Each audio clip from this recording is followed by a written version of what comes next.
Hey guys, welcome back to my channel. My name is Micah. This is Winston. You guys are rocking with us on Micah's Intellectual Corner. On today's episode, we are diving back into some much anticipated epic history TV. This is Napoleon's Marshals, Bessières, Mcdonald, and Messena. Without further ado, we're just going to dive right into it.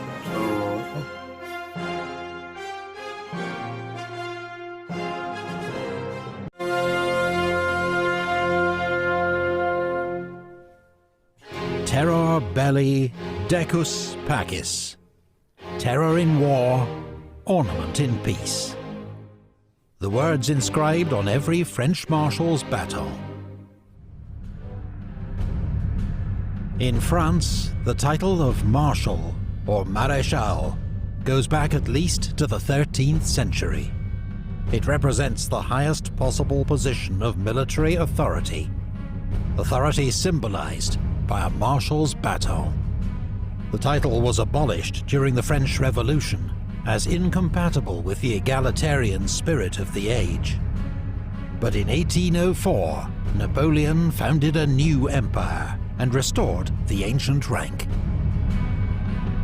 This is Epic History TV's guide to Napoleon's Marshals.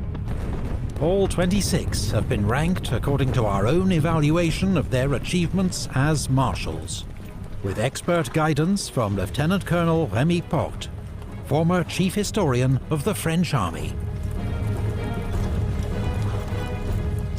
Yeah, and from what I remember about at least Messena, most of all, out of the three that we're about to learn from today, is mainly that he had a lot of success early on in his career and stuff like that, which got him to the rank of marshal and stuff like that. But obviously, when we see him in the Peninsula War and stuff like that, he really declined. I think it's been, when he was in Peninsula War, it's been like a few years since his last major victory.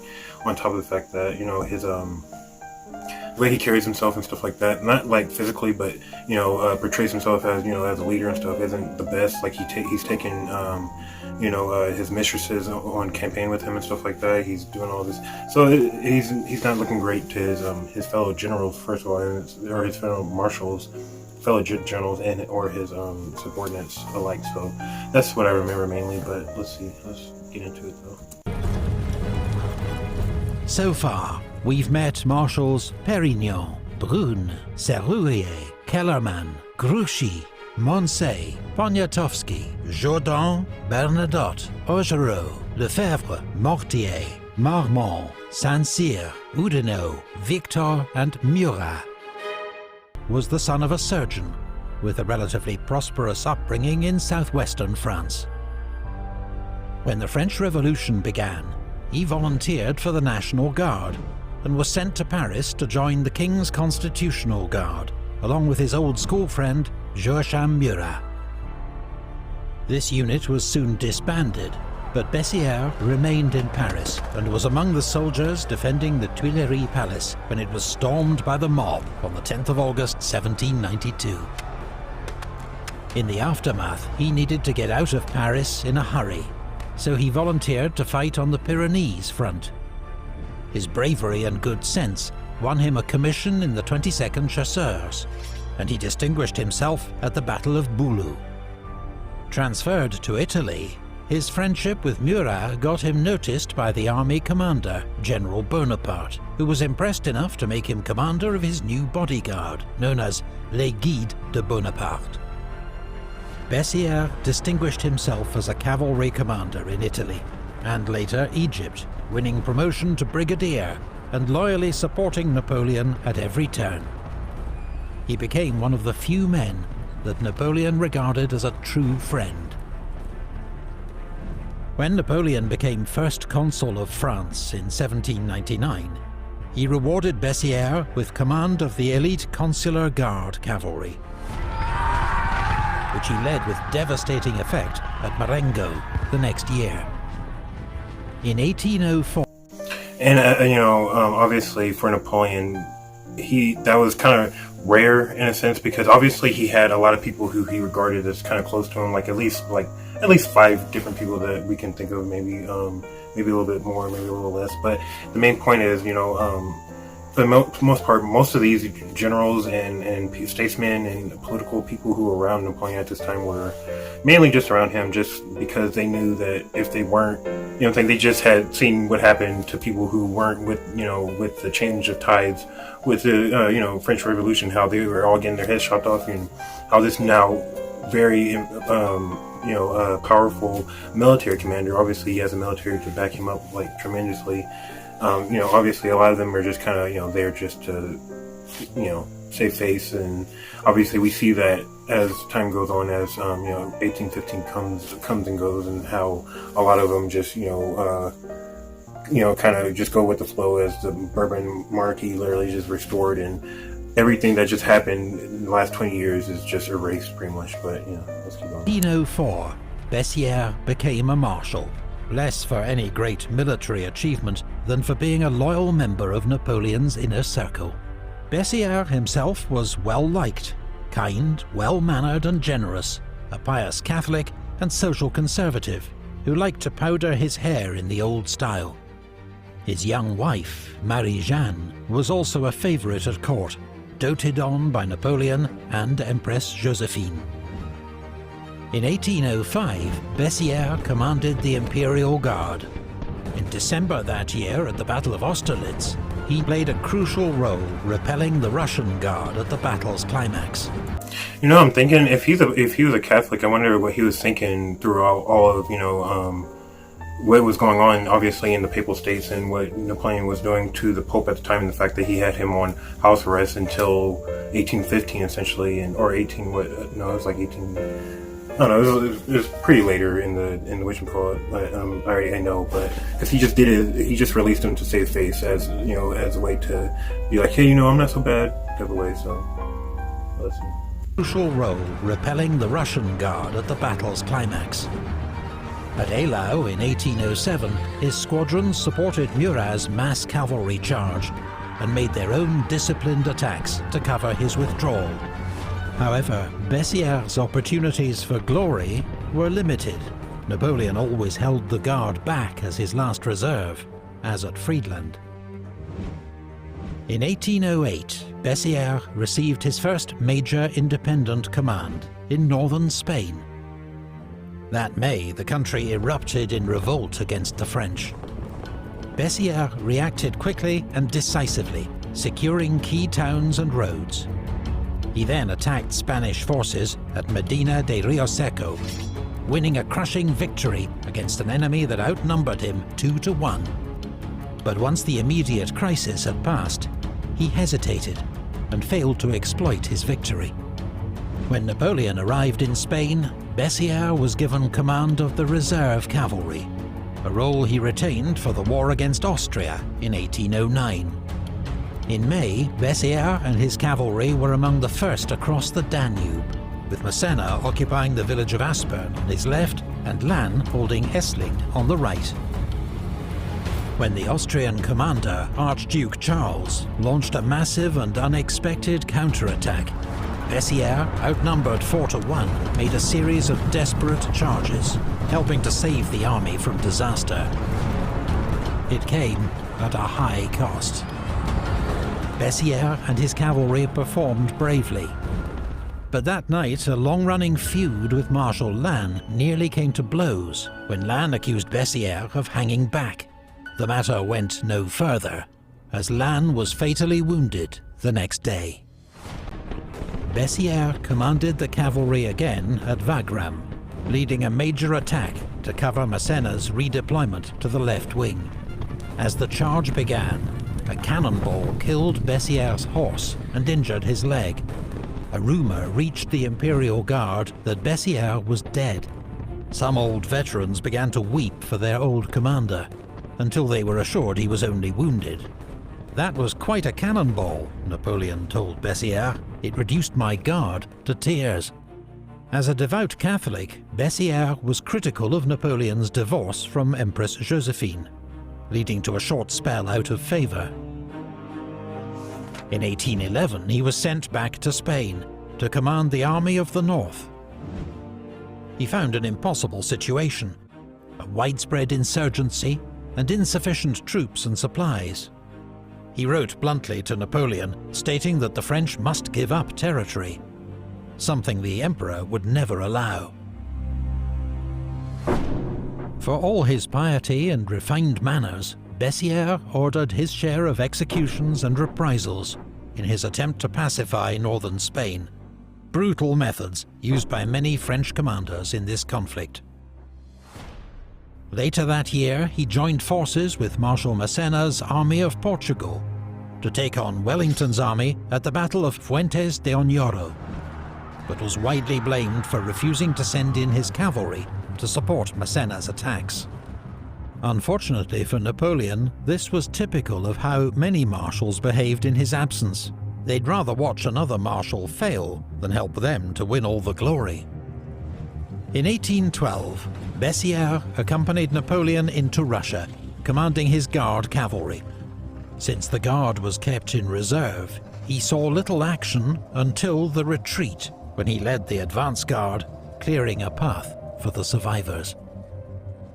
The disaster in Russia left Bessieres severely demoralized, but he was resolved to do his duty, now serving once more as Napoleon's cavalry commander, in Marshal Murat's absence. And of course, just in case anybody's wondering why the Guard was always held in reserve so many times, or pretty much 90% of the time, and they were really only used really a handful of times. Like that is mainly, if I'm not mistaken, it was because of the fact that I think it was mainly two reasons. One, obviously, you don't want to just use your best soldiers, just outright, because if I'm not mistaken, these were considered the best soldiers of the entire, in the entire continent at the time. So you don't want to just use them right off the bat, And two, I'm pretty sure, if I'm not mistaken, if they were used and the rest of your army saw that the best soldiers on the continent just, got routed, what does that do for the rest of your army, So if I'm not mistaken, that was the two main reasons why they were always used in reserve, if I'm not mistaken. But let's keep going. On the 1st of May 1813, Bessieres was scouting enemy positions before the Battle of Lützen, when a cannonball hit him in the chest, killing him instantly. His death robbed Napoleon of a dependable commander and one of his last remaining friends. "It is surely a great loss for you and your children," Napoleon wrote to his widow, "but an even greater one for me." 8. Marshal Mcdonald.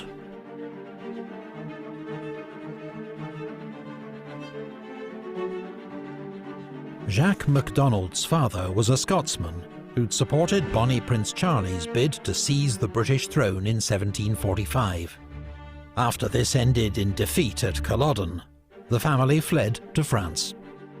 Inspired by tales of the Trojan War, MacDonald chose a military life and became a lieutenant in Dillon's Irish Regiment, a French unit made up mostly of Irish émigrés. In the Revolutionary Wars, he won a reputation as a hard-working, intelligent and brave officer, and served as aide-de-camp to General Dumouriez, commanding the Army of the North. He distinguished himself in that general's famous victory at Jemappes, paving the way for rapid promotion from lieutenant to general in just 2 years. He led his division well during campaigns in Holland and Germany, and formed a close bond with one of France's most successful commanders of this period, General Morrow. In 1798, he was sent to Rome as governor, and later commanded the army of Naples. Summoned north the following year to reinforce Morrow's army of Italy, he was nearly killed in a skirmish with Austrian cavalry, and while still suffering from his wounds, his army was defeated at the Trebia by a larger coalition force commanded by the great Russian general Suvorov. But MacDonald's own conduct won approval from General Bonaparte, among others. Later that year, he assisted Napoleon's seizure of power in the coup of 18 Brumaire, ensuring the loyalty of the troops at Versailles. He was rewarded with an army command in Switzerland, and that winter led his men through the Alps to attack the Austrians in Italy. His march was far more challenging and dangerous than Napoleon's, but was never immortalized in quite the same way. In 1804, Macdonald's former commander, General Morrow, was arrested and charged with involvement in a plot to assassinate Napoleon. Macdonald stood up for his friend's reputation, an act of loyalty typical of the man, but disastrous for his career. Morrow was exiled. Macdonald was placed under police surveillance and retired to his country estate in disgrace. 5 years passed before Napoleon, desperate for experienced senior commanders, asked him to serve as military advisor to his 27-year-old stepson, Prince Eugene, now commanding the army of Italy.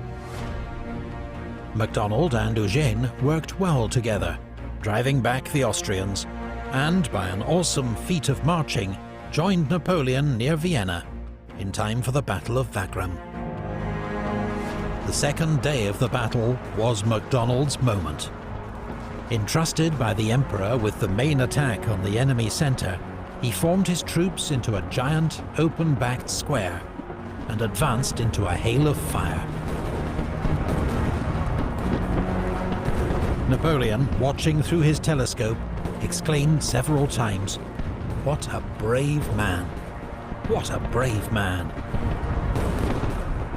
And really, all I can really say right now is, obviously, pretty much what we all know is just, Mcdonald has had a pretty, solid career, aside for, the little disgrace, but, it wasn't that bad of what, what we've seen from other generals and stuff like that, so, but let's keep going, let's see. Macdonald's costly attack helped to secure a great victory. The next day, Napoleon went to find him on the battlefield and greeted him with the words, "Let us be friends from now. You have acted valiantly and given me the greatest services. On the battlefield of your glory, where I owe you so large a part of yesterday's success, I make you a Marshal of France. You have long deserved it." Yeah, I mean, you can't really, like, how can you not, exclaim, I guess, your love for somebody who just essentially not only showed that they would sacrifice themselves for your glory, but, for also not only that, but show that they can do that while winning, They didn't do it in vain or as like a martyr or anything like that, so, And obviously somebody like that most likely, while they were marching, obviously was, just rallying their men relentlessly, so how can you not make that somebody like that a leader? So, let's keep going. In addition, Macdonald received the title Duke of Taranto and a large pension. But as time would prove, his loyalty remained to France, not to Napoleon. Macdonald spent an unhappy year in Catalonia, commanding troops in what he regarded as an immoral war. In his memoirs, he even praised the noble and courageous resistance of the Spanish. In 1812, he was given command of 10th Corps for the invasion of Russia. This corps, composed of German troops and reluctant Prussian allies, guarded the left flank of the invasion and had a relatively quiet campaign. In December, the Prussians suddenly agreed an armistice with the Russians, leaving the loyal remnants of Macdonald's corps to fight their way back to Poland. By 1813, Napoleon relied on Macdonald as one of his senior marshals. In August, he gave him command of the forces keeping watch on General Blücher's army of Silesia. But when Macdonald advanced across the Katzbach River, torrential rain and flooding caused chaos among his troops, just as they encountered Blücher's army. Blücher launched an immediate attack, and Macdonald's army was routed.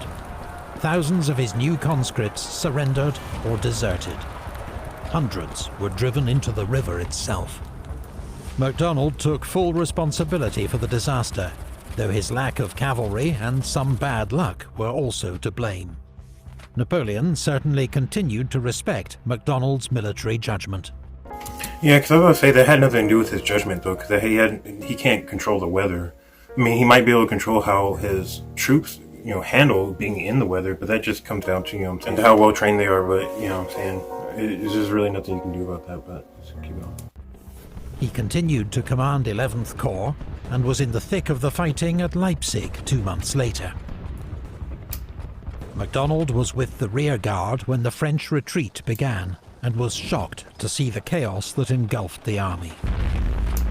When the Elster Bridge was blown too early, he himself was trapped on the wrong side of the river and just managed to swim to safety under enemy fire.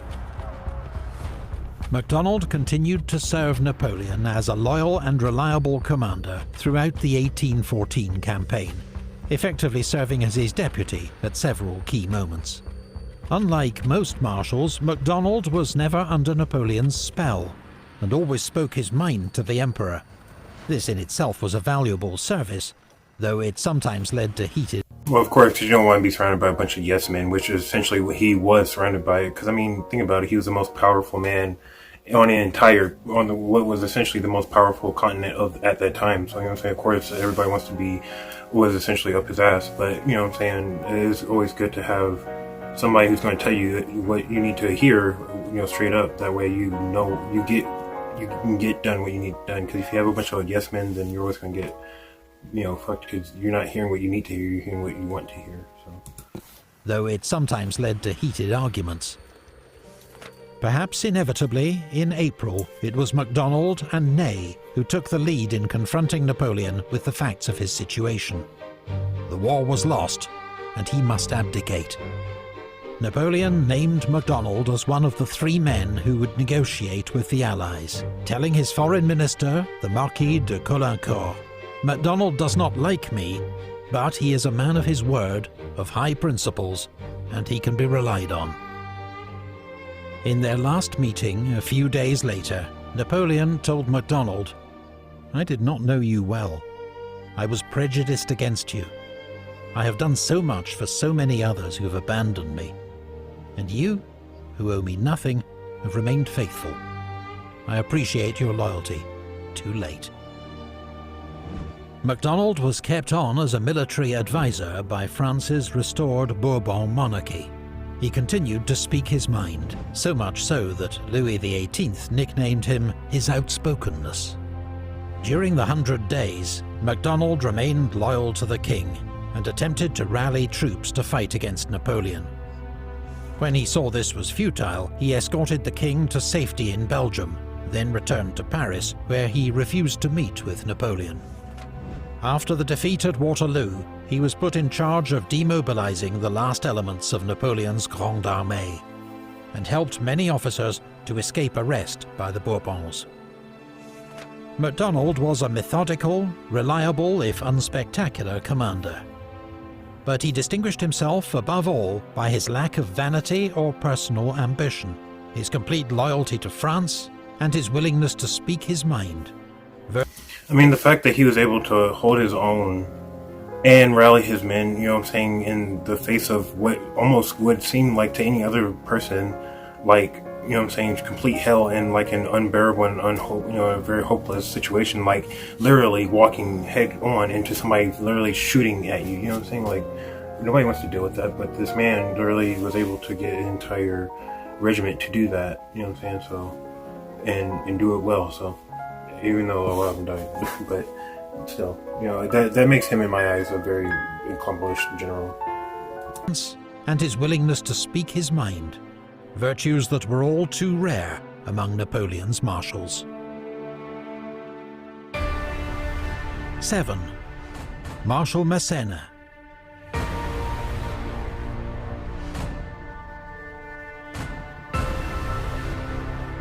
Andrei Messena was born in Nice, at that time not technically part of France, but of the Kingdom of Piedmont-Sardinia.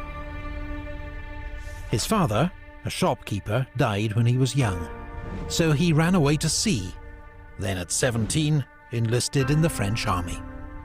He was quickly made a sergeant, but a commoner could rise no higher in the Royal Army, so after 14 years' service he quit. When the French Revolution began, he re-enlisted in a local volunteer battalion. Messena, supremely self-confident and unfazed by any challenge, was elected to command the battalion and led it with success against the Austrians on the Piedmontese front. Despite his lack of education, he proved an instinctive combat leader.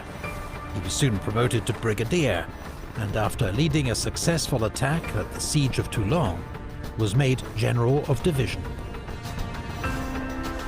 He won an impressive victory over the Austrians at Loarno in 1795, and when the Army of Italy's commander, General Scherer, resigned over lack of support from the government in Paris, many expected Messena to replace him.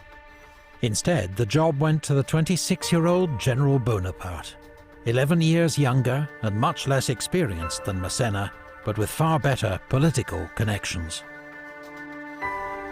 Nevertheless, Napoleon and Messena worked together brilliantly.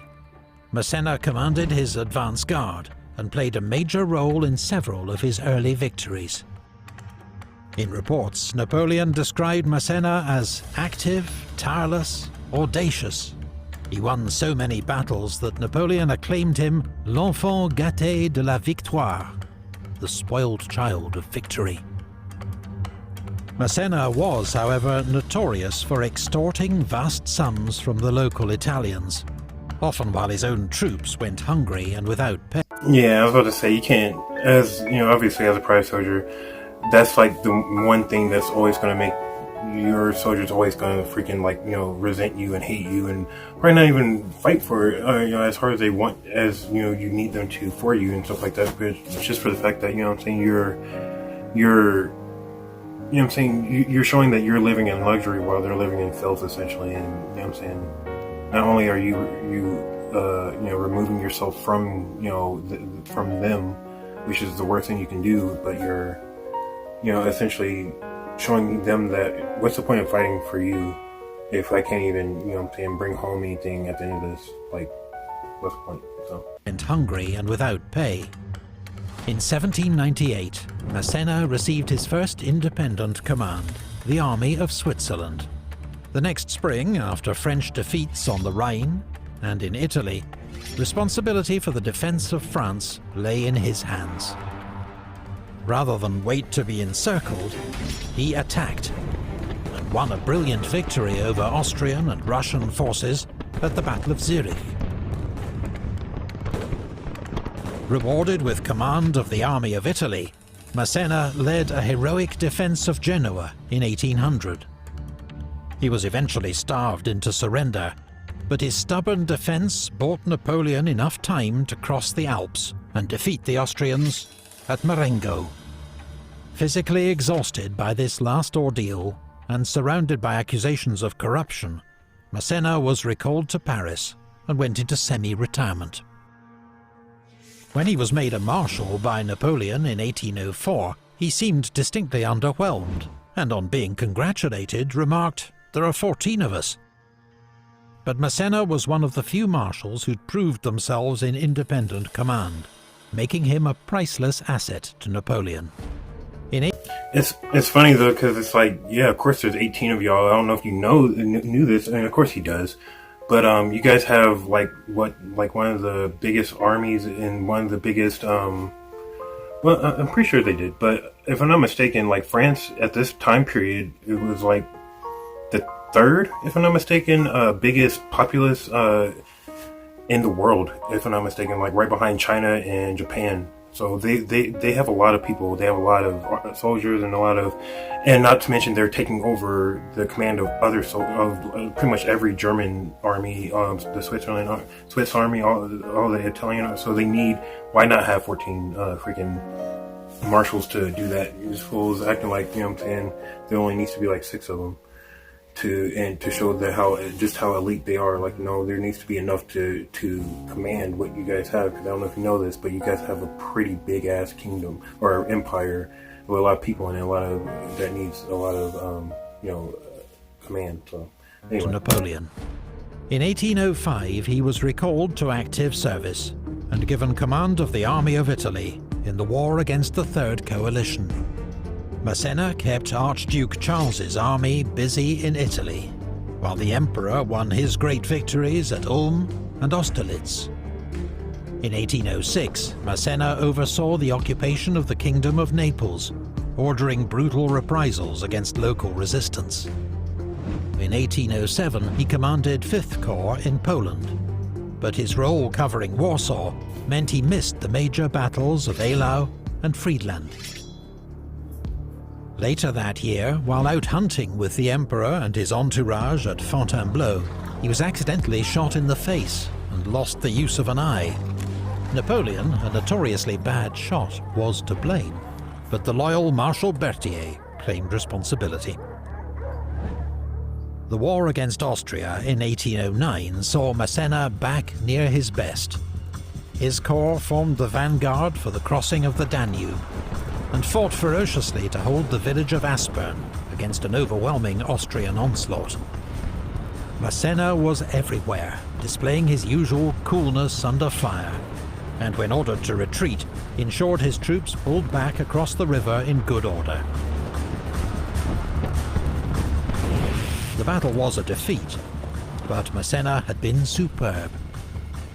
Together, he and the Emperor oversaw preparations for the next attempt to cross the Danube 6 weeks later. The Austrians were waiting for them at the Battle of Wagram. Because of a riding accident a few days earlier, Messena had to command his corps from a carriage. He made a fine target for Austrian gunners, but was still able to organize a complex redeployment of his corps at the height of the battle, covered by Marshal Bessieres' cavalry charge. Messena's bold maneuver secured the French left flank and won further praise from Napoleon. Messena, already ennobled as the Duke of Rivoli, received a new title, Prince of Essling, and another less welcome reward, command of French forces for the invasion of Portugal. Messena was deeply reluctant to go and complained bitterly about his appointment. He was showing clear signs of exhaustion and was plagued by rheumatism and bad lungs. When he arrived in Spain, General Foy observed, "He's only 52, but he looks more than 60. He's lost weight and has begun to stoop. His glance, since the accident in which he lost an eye, has lost its keenness." His subordinates, already underwhelmed by his appearance, were outraged that the Marshal also decided to bring along his mistress, poorly disguised as an officer of dragoons. The French invasion of Portugal proved a disaster, undone by Wellington's scorched earth tactics, a hostile population and terrain, and Messena's own lethargic leadership. His corps commanders, especially Marshal Ney, were scathing of his conduct. At Busaco, Messena squandered lives with an unnecessary frontal attack on a strong British position. When he reached Lisbon, he found the city protected by new fortifications, the impregnable lines of Torres Vedras. Messena waited outside Lisbon for reinforcements that never came, while sickness and guerrilla raids took their toll on his army. 5 months later, he recrossed the mountains back into Spain, leaving a string of devastated villages behind him. The next summer, at Fuentes de Oñoro, Messena attacked Wellington's army once more, and despite much hard fighting, again failed to win a clear victory. He blamed Marshal Bessieres for his lack of support. But the Emperor's patience was at an end. He sent Marshal Marmont to replace Messena, and when they next met, greeted him with the cutting words, "So, Prince of Essling, you are no longer Messena." Messena's health was now in steep decline. He never held a major command again. Yeah, which obviously, in my take, it is his, obviously Napoleon pretty much just saying to Messena that, you're no longer the general that you once were. It's pretty much time to go ahead and, hang it up. You kind of sucked up there. Not to mention, you're starting to lose a lot. You already weren't the most beloved among the troops as a general, but you're definitely, these guys barely want to even follow you into war anymore. So, there's no point. So. Though he was recalled in 1813 to supervise a military district in southern France. He died after a long illness in 1817. In his prime, Messena was a superb commander, incisive and dangerous. But he was past his best by the time he became a marshal. Nevertheless, there were enough sparks of his old brilliance to worry his adversaries. The Duke of Wellington once remarked, "When Messena was opposed to me in the field, I never slept comfortably." Bessières, Mcdonald, Messena. 20 down, 6 to go. Join us for the next part of Napoleon's Marshals as we reveal our top 6, coming soon. Thank you to NapoleonSouvenirs.com for sponsoring... Alright, yeah, we're going to end it there. So yeah, it's just one of those things where it's like... It kind of sucks that obviously a lot of his marshals, other than the ones who he regarded as his friends, they were pretty much already, a lot of them were already pretty much either right there in their prime, so they didn't really have that many years after, or they were past their prime pretty much. So it is what it is. So, but in any case, so thank you guys again for joining me on another episode of Mike's Intellectual Corner. If you guys like this one, don't forget to like, comment, subscribe. Say peace out to Winston. I'll see you guys when I see you. I'm out.